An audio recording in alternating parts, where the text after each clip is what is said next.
Why, hello, and welcome to another episode of Spirit Snapshot. me, your host, Edward O'Mara.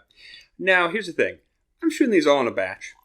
So, if this new series completely fails, I'm not going to know about it until we get through all these videos. So that's future Eddie's problem.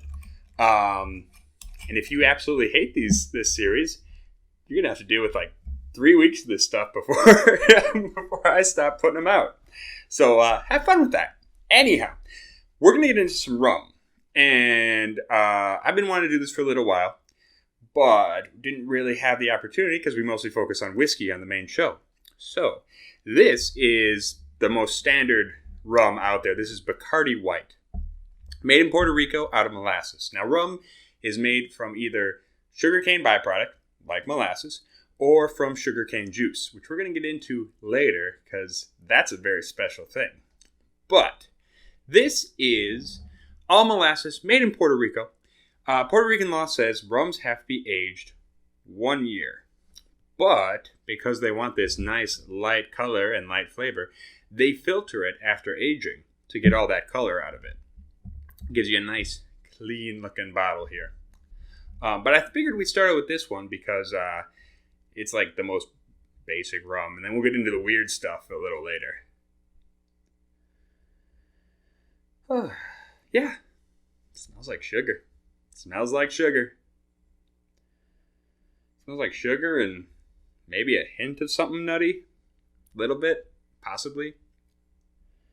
So a lot of the times they are doing this. I'm pretty sure Bacardi is all old bourbon barrels anyway. So it makes sense that there might be a little bit of those notes in there. Yeah, it's very light. Not as light as vodka. There's obviously sugar there, but that's about it.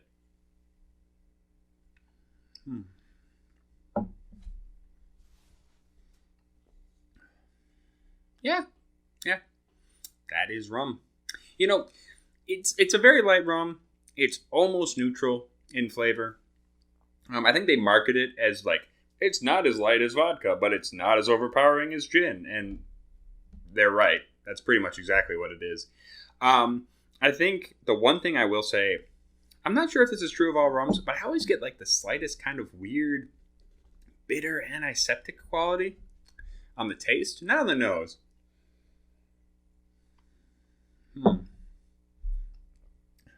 And I guess it's not even antiseptic. It's more like a underripe fruit.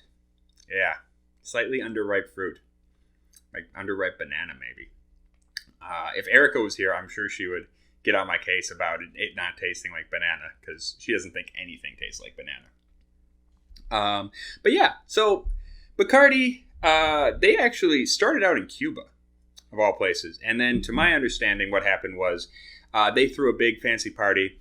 They didn't invite Fidel Castro, so Castro was like, well, I'm going to steal your processing plant and your distillery, and you're going to have to go into exile in Bermuda. I think that's how it went down. But in all seriousness, the Cuban government did nationalize these guys' distillery, and so now they are based out of Bermuda with distilleries in Puerto Rico and Mexico. And they claim they own the Havana Club license, whereas the Cuban government claims they own it. So you can buy Havana Club here in the States made by Bacardi, but nowhere else. And you can buy the Cuban version everywhere else in the world. So, fun little factoid. But yeah, Bacardi, very light. Makes it with stuff. Makes it with Coke. Make a Cuba Libre. Yeah, until next time, you guys stay rotten.